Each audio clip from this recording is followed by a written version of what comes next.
You ask Tiger to calculate. This deals with linear inequalities with one unknown. The final result is x greater than -1.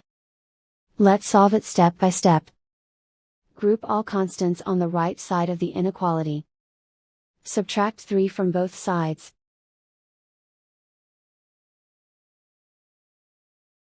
Simplify the arithmetic.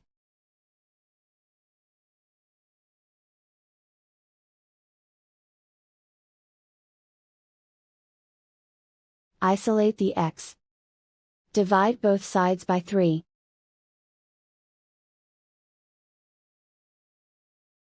Simplify the fraction.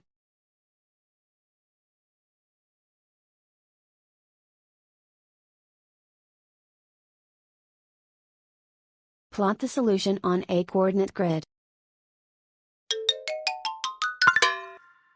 And so the final result is x greater than -1.